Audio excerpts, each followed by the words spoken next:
The lights of the grand ballroom glittered like captured stars, bouncing off crystal chandeliers in the silver, threaded gowns of the elite. Lauder floated through the air like perfume, sweet, exclusive, and cold. And in the middle of it all stood Ethan Cole, a single dad in a second-hand tuxedo that didn't quite fit.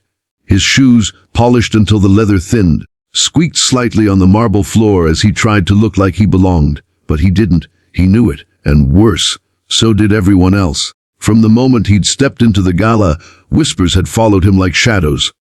Who invited him? Someone murmured behind a champagne glass. He's the guy from the auto shop, right? Another voice said, almost laughing. Ethan kept his head down, clutching the small worn wallet in his pocket, the one with his daughter Lily's photo inside. The only reason he was here tonight was because of her. The charity event was raising funds for children's hospitals, and he donated what little he could from his overtime shifts just to feel like he was part of something good. But now, standing in a sea of silk and diamonds, he felt smaller than ever. If you believe in kindness, second chances, and the beauty of unexpected hearts colliding, make sure to like, comment, share, and subscribe to Kindness Journal. Because stories like this one are made for hearts like yours. Ethan adjusted his tie, feeling it tighten against his throat. He thought about leaving, but the thought of facing Lily's eager question, "Did you meet anyone nice, Dad?" kept him frozen in place. She'd begged him to go. She'd even ironed his shirt herself that morning, humming softly, proud of her dad. "You look like a movie star," she'd said. That memory was the only warmth he carried with him now.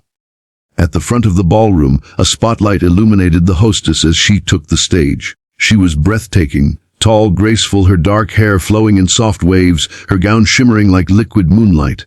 Evelyn Beaumont, billionaire philanthropist, CEO of Beaumont Industries, and the reason everyone was here tonight. Her voice was calm but commanding, like someone who had long ago learned how to be both admired and feared. "Tonight," Evelyn began, her eyes sweeping across the room, "we aren't here to show off. We're here to show heart." But Ethan almost smiled at that. But then came the next round of laughter, this time directed at him. He turned just in time to see a man in a velvet jacket lift his glass mockingly. "Wiss even mechanics have hearts now," the man chuckled. His friends smirked. Ethan's ears burned. He swallowed his pride, forcing a small nod, pretending he hadn't heard. But humiliation was a living thing. It crept up his spine and dug its claws in. He looked down at his shoes again. He was just a man who fixed engines, who packed school lunches, who worked himself to exhaustion to keep a promise he'd made to a dying woman. His late wife, Claire. Take care of her, Ethan, no matter what. And he had. Every scraped knee, every fever, every school play, he'd been there. Tonight was supposed to be a night where maybe, just maybe, he'd meet someone kind who saw beyond the grease under his nails. The charity auction began. People bid on private yachts, art pieces, and luxury vacations. Numbers climbed like fireworks, 10,000, 50,000, 100,000. Ethan stood at the back, clapping politely, feeling like an observer in someone else's world. Then came the final item of the night, a mysterious dinner with the hostess, package donated personally by Evelyn Beaumont. The crowd buzzed. Everyone knew it wasn't just dinner. It was prestige, a chance to sit with the queen herself. Bidding starts at 20,000, the auctioneer announced. Hands shot up instantly. Ethan watched more amused than anything. The numbers soared, 50,000, 100,000, 150,000. Then the man in the velvet jacket, the same one who'd mocked him earlier, lifted his hand. 200,000. He called out proudly, glancing toward Ethan with a smirk, as if to say, "This is the kind of man she deserves."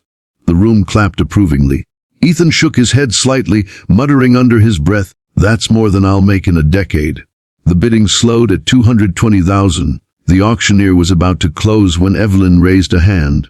"Actually," she said into the microphone, her gaze resting on Ethan from across the room, "I'd like to make a special bid of my own." The crowd turned. The room hushed. Evelyn's heels clicked softly as she walked down the stage steps, eyes never leaving his. She stopped just a few feet away. "This man," she said, her voice steady but soft, "came here tonight not to impress anyone, but to help. I watched him earlier. He didn't boast, didn't push forward, didn't chase attention. He gave what he could, even when it must have cost him something real, and that is worth more than money."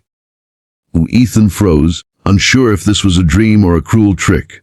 Evelyn turned back to the auctioneer. "My bid," she said. "He's on him." A ripple of shock spread through the crowd. "I beg your pardon, Miss Beaumont." The auctioneer stammered. "I'm bidding on dinner with him," Evelyn said with a faint smile. "Let's start at 250,000, gasps erupted. Someone laughed awkwardly. The man in the velvet jacket dropped his glass in disbelief. "You can't be serious," he muttered. "Oh, I'm very serious," Evelyn replied calmly. "Consider it an investment in decency." The audience didn't know how to react. Some clapped hesitantly, others whispered in awe. Ethan's heart pounded so hard he thought it might burst. Evelyn approached him, her perfume subtle but warm. "Would you allow me the honor?" "Mr. Cole," he managed to say. "Ethan Cole." "Well, Mr. Cole," she said, smiling gently. "It seems I've just made the most meaningful purchase of the evening." That night, while others whispered and speculated, Evelyn and Ethan sat at a small table offstage. She spoke to him not like a billionaire speaking to a mechanic, but like a woman speaking to a man who mattered. She asked about his daughter, his late wife, his dreams. He told her about the small garage he ran, how he taught Lily to rebuild old engines for fun, how sometimes they ate peanut butter sandwiches in the workshop because it was cheaper than dinner out. Evelyn listened, not out of pity, but with genuine admiration. As the night wore on, laughter replaced awkwardness. Ethan forgot the sneers, forgot the whispers. For the first time in years he felt seen, not for what he lacked, but for who he was. Evelyn noticed the way he talked about his daughter with pride, the quiet strength in his words, the gentleness in his tired eyes. The following week, she visited his garage under the pretext of having her car serviced. She arrived in a simple white blouse and jeans, her hair tied back, her presence surprisingly humble. Lily, who was helping her father that day, immediately warmed to her. "You're really pretty," the little girl said with childlike honesty. Evelyn knelt and smiled. "You must be the famous Lily I've heard about." Over the next few months, Evelyn found more reasons to stop by. Sometimes it was her car, sometimes just coffee. Ethan tried to resist the feeling growing inside him, convincing himself it was impossible. She belonged to a world of glass towers and silk dinners. He belonged to grease, stained overalls and cracked hands.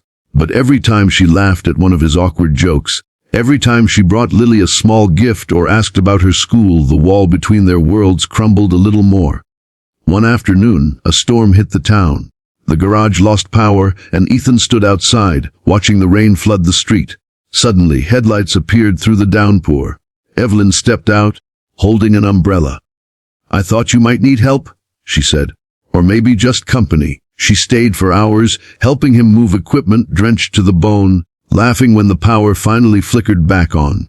When it did, she looked at him, really looked, and whispered, "You've built a life out of nothing but love, Ethan. That's the kind of wealth money can't buy."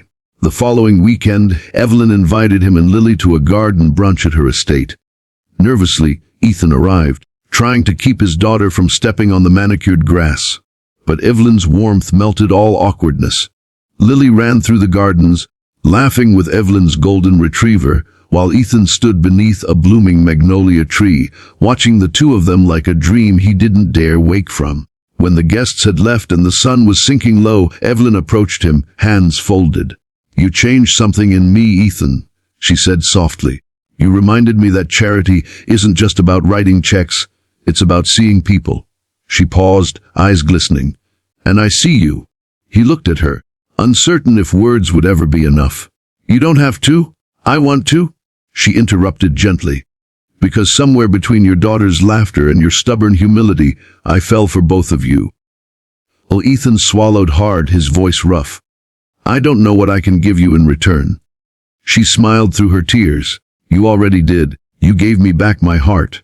If this story touched your heart, if you believe love can cross any divide and kindness still changes lives, please like, share, and subscribe to Kindness Journal. Your engagement helps us spread more true and emotional stories of hope to the world.